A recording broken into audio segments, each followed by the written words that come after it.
وفي الحشر ظل المرسلين لواؤه تلقى من الغيب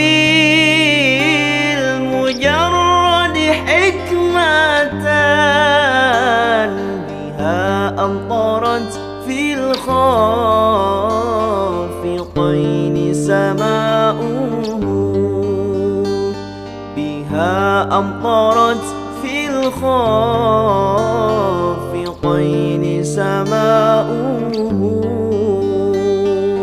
والنور يهدي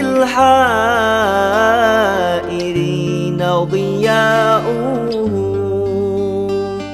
وفي الحشر ظل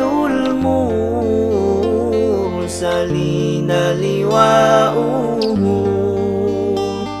تلقى من الغيب المجرد حكمة بها أمطرت في الخافقين